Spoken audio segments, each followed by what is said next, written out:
In this video, I want to talk about developing an entrepreneur's mindset, because the way that entrepreneurs think is often very different from the way that ordinary working people think. And a lot of people say that entrepreneurs have a different attitude, and it's true, but it's not just attitude. You need to have the right attitude.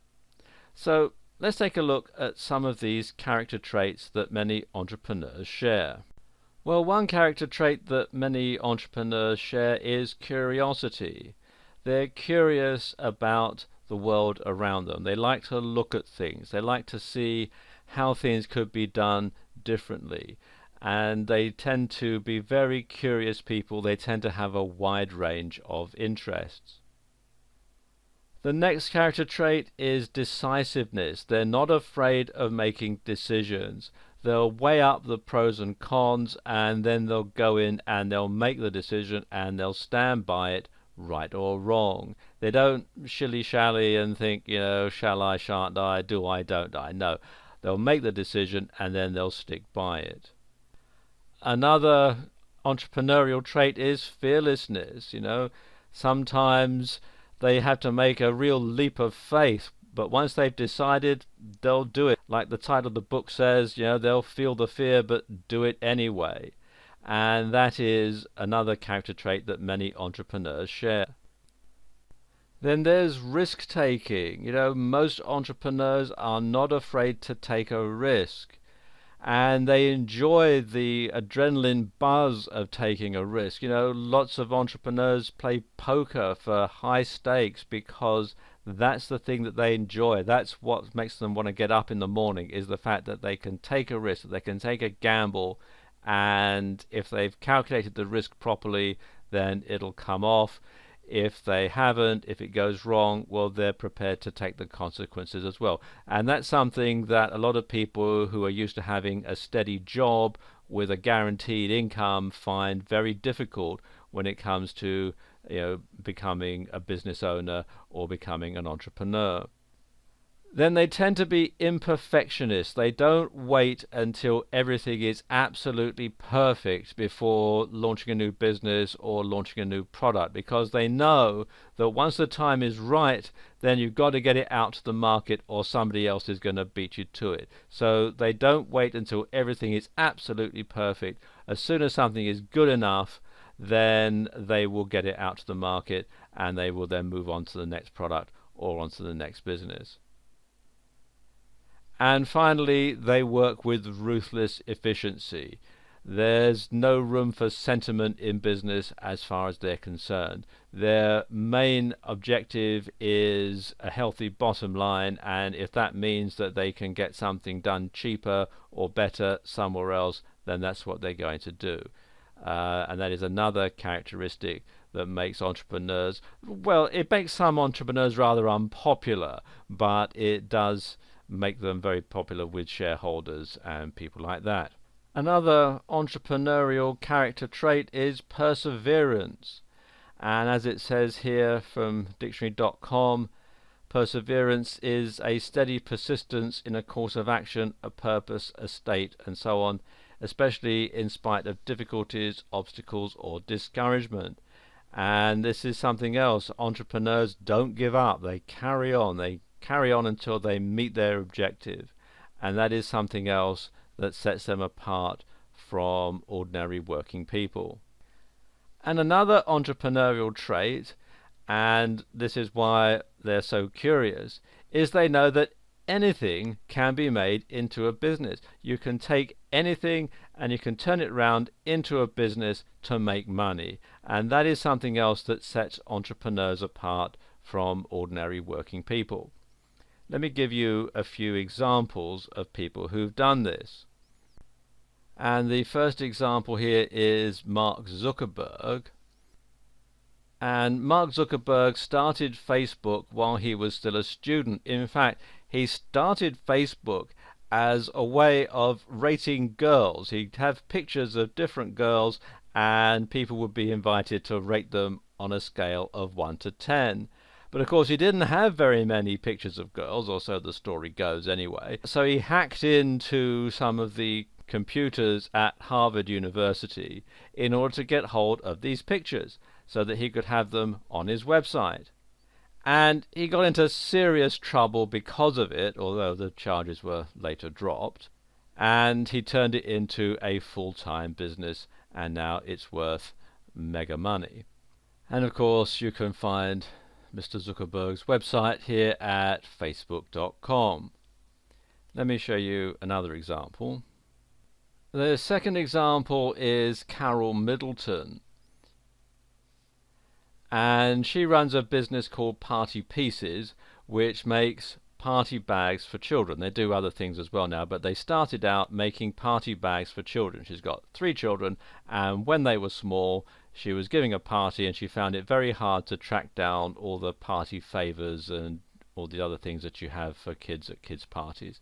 And so she started this business at her kitchen table because she thought, if it's difficult for me to find all these things, there must be other parents who give parties for their children who find it hard to track all this stuff down as well. And she started the business offline. It was mail order, and then they went online, and now most of their business comes from their website.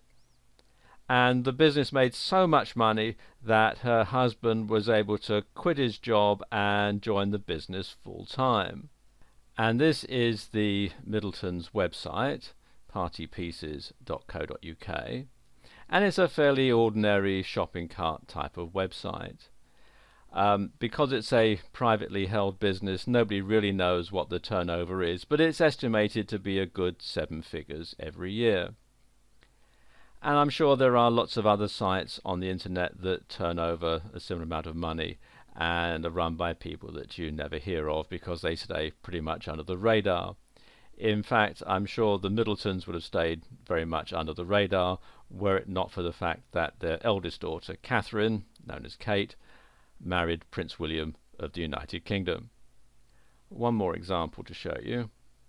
And our final case study is Sir Richard Branson, who is perhaps one of the world's best-known entrepreneurs. And he started his first business while he was still a teenager. In fact, so the story goes, he actually started 2 businesses, one breeding budgerigars and another selling Christmas trees, and they both went out of business.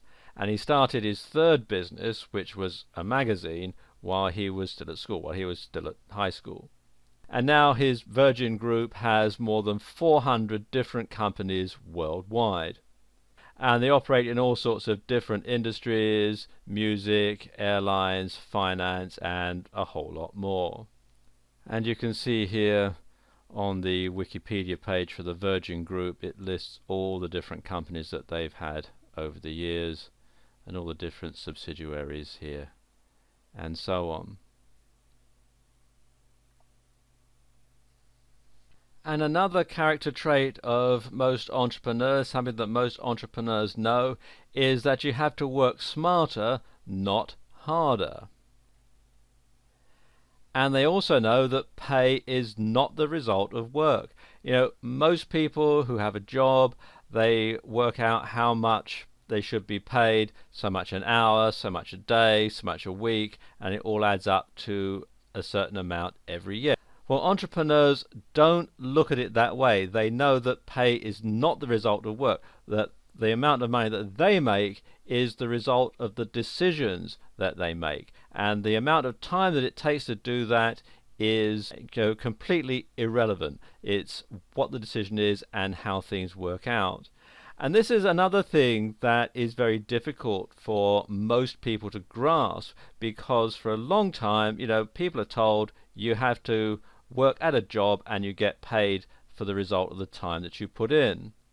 And I suppose most people get this from school. It's what you're taught in school, time is money, and therefore you sell your services and you sell yourself by the hour or by the month or by the year.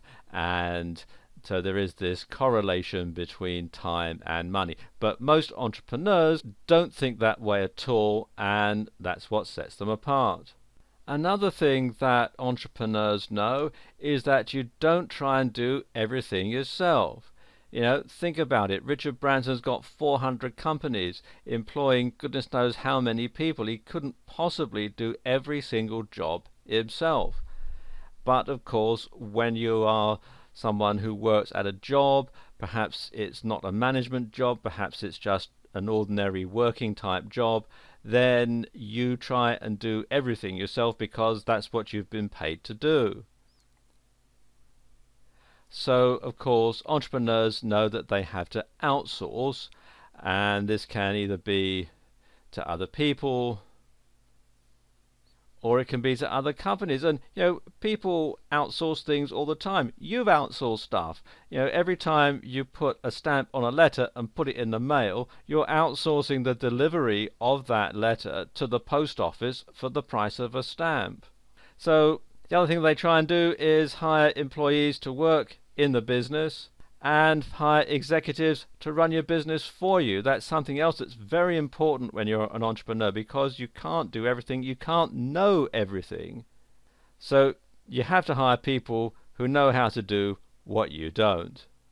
But at the end of the day, being an entrepreneur, the sort of mindset means that they know that it's all down to you. You have to make the decisions, you have to have the vision and the drive. And that is what sets entrepreneurs apart from other people. So ask yourself, have you got what it takes to be an entrepreneur?